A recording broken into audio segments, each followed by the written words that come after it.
Love killer part 28. అవును mister Narayanamurthy, దేశంలోని ఎంతోమంది ధనవంతుల కొడుకులు ఫారెన్ రిటర్న్లు నా కూతుర్ని చేసుకోవటానికి పడిగాపులు పడి ఎదురు చూస్తున్నారు. వాళ్ళందరినీ లక్ష్య పెట్టకుండా నా కూతురు ఆ విశ్వనాథ్ని కోరుకుంటోంది. నా కూతురు కోరింది ఇంతవరకు ఏదీ కాదనలేదు. అందుకే అన్ని విధాల మాకంటే తక్కువ వాడైన ఆ విశ్వనాథ్ని అల్లుడుగా చేసుకోవటానికి అంగీకరించాను అన్నాడు నరహరి. తనను అక్కడికి ఎందుకు రప్పించారు, అంత అతి మర్యాదను ఎందుకు వలకబోస్తున్నారో, సాయం చేయమని మాట ఎందుకు తీసుకున్నారో అప్పుడు అర్థమైంది ఆయనకి.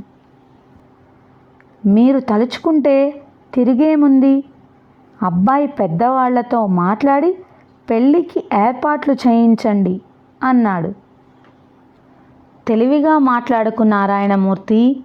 ఆ విశ్వనాథ్ని అల్లుణ్ణి చేసుకోవటానికి ఒకే ఒక్క అడ్డంకి నీ కూతురు వసంత. మధ్యలో అదేం చేసింది? విశ్వనాథ్ని ప్రేమించింది. ప్రేమించటం తప్పు కాదుగా. నా కూతురు మనసు పడ్డవాణ్ణి ప్రేమించటం తప్పే. క్షమించాలి, అదే మాట నేనంటే మీరు బాధపడతారు. నా కూతురు విశ్వనాథ్ని ప్రేమించటమే కాదు, అతని చేత ప్రేమించబడుతోంది కూడా. ఆ మాటకొస్తే తనని ప్రేమించని వాడి వెంటపడుతున్నది మీ అమ్మాయి. నిజమే, నీ కూతురంటూ లేకుండా పోతే విశ్వనాథ్ తప్పకుండా నా కూతుర్ని పెళ్లి చేసుకుంటాడు అన్నాడు నరహరి. ఉలిక్కిపడ్డాడు మూర్తి. అంటే ఏమిటి మీ ఉద్దేశం అని అడిగాడు. నరహరి క్రూరంగా అడిగాడు. నా కూతురు ఓడిపోకూడదన్నదే నా ఉద్దేశం అన్నాడు. అర్థమయ్యేలా చెప్పండి. ఆల్ రైట్, నువ్వు అడిగావు గనక చెబుతున్నాను. నాకున్న ఆస్తి, అంతస్తు, పలుకుబడి నీకు తెలుసు.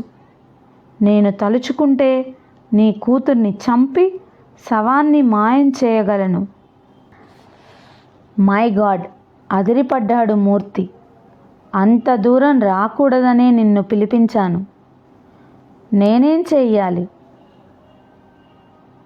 గుడ్, అలా అడిగావు బాగుంది. నీ కూతుర్ని తీసుకొని ఈ రాత్రికి రాత్రే నువ్వు ఈ రాష్ట్రాన్ని వదిలి దూరంగా వెళ్ళిపోవాలి. నువ్వు ఎక్కడికి పోయావో ఎవరికీ తెలియకూడదు, ముఖ్యంగా ఆ విశ్వనాథ్కి అన్నాడు నరహరి. వసంత ఒప్పుకోదు. నీ కూతుర్ని ఎలా ఒప్పిస్తావో నీ ఇష్టం. ఈ రాత్రికి రాత్రే మీరు ఈ ఊరి నుండి అదృశ్యం అయిపోవాలి. తెల్లవారిన తర్వాత వసంత ఊళ్ళో కనిపించిందంటే ఖచ్చితంగా చంపేస్తారు నా వాళ్ళు అన్నాడు నరహరి. వద్దు వద్దు, అంత పని చేయవద్దు భయంగా అన్నాడు మూర్తి. అయితే నేను చెప్పినట్లు చెయ్యి. చేస్తాను, కానీ ఈ రాత్రికే వెళ్ళిపోవటం సాధ్యం కాదు. షాపు అమ్మేయాలి, బాకీలు సెటిల్ చెయ్యాలి, ఇల్లు బేరం పెట్టాలి. వారం రోజులు గడువు కావాలి. తల అడ్డంగా త్రిప్పాడు నరహరి. రేపు ఉదయం మీరు ఊళ్ళో కనిపించకూడదు అంటూ కొడుకు ముఖంలోకి చూశాడు నరహరి. రంగారావు చేయి కడుక్కొని లేచి 10 నిమిషాల తర్వాత ఒక బ్రీఫ్ కేస్ను, స్టాంప్ పేపర్స్ను తెచ్చి డైనింగ్ టేబుల్ మీద మూర్తి ముందుంచాడు. ఏమిటిది? షాప్ను, నీ ఇంటిని నాకు అమ్మివేసినట్టు ఆ స్టాంప్ పేపర్స్ మీద సంతకం పెట్టి ఆ బ్రీఫ్ కేసులో ఉన్న 20 లక్షలు తీసుకో. నీ బాకీలు నేను తీరుస్తాను అన్నాడు నరహరి. అది కాదు, ఏదో చెప్పబోయాడు మూర్తి. నువ్వు ఇంకేమీ మాట్లాడవద్దు. నీ కూతురు ప్రాణాలతో ఉండాలంటే సంతకం పెట్టి డబ్బు తీసుకో. కంగుమంది నరహరి కంఠం. ఒక్క నిమిషం, నాకు మాట్లాడటానికి అవకాశం ఇవ్వండి అన్నాడు నారాయణమూర్తి. మీరు ఇలా నా మెడలు వంచి నన్ను ఊరి నుంచి తరిమేసినా ఫలితం దక్కుతుందని నేను అనుకోను. ఎందుకని? విశ్వనాథ్ గురించి నాకు బాగా తెలుసు. వసంత కనిపించకుండా పోయినంత మాత్రాన అతను మీ కూతుర్ని చేసుకోవటం కల్లా. అతని సంగతి నేను చూసుకుంటాను. మీరు మేము చెప్పినట్లు చేయండి అంది జ్వాలాంబిక. నువ్వంటే ఇష్టం లేని వాడిని కట్టుకుని నువ్వేం సుఖపడతావమ్మా? షటప్. నా సుఖం సంగతి నాకు తెలుసు. ముందు సంతకం పెట్టండి అంది జ్వాల. చేసేది లేక స్టాంప్ పేపర్స్ మీద సంతకం పెట్టాడు మూర్తి. ఆ తర్వాత చెయ్యి కడుక్కుంటూ లేచి నిలబడ్డాడు. అదేమిటి సగంలోనే లేచిపోతున్నారు? భోంచేయండి బాబాయ్ గారు అంది భ్రమరాంబిక. వద్దమ్మా, కడుపు నిండిపోయింది. ఈ డబ్బుతో వసంతకు ఎక్కడైనా మంచి సంబంధం చూసి పెళ్లి చేయండి. ఎవరైనా సర్దుకుపోయే ఓపిక ఉంది దానికి వెటకారంగా అంది జ్వాల. సీరియస్గా చూడబోయి ఆఖరి క్షణంలో తన ప్రయత్నాన్ని అదుపు చేసుకున్నాడు మూర్తి. నా కూతురు తలరాత మార్చటానికి మీ ఇంటిల పాది చాలా కష్టపడ్డారు. కష్టం అంటే ఏమిటో తెలియని నువ్వు నీ తలరాత మారకుండా చూసుకో అమ్మా.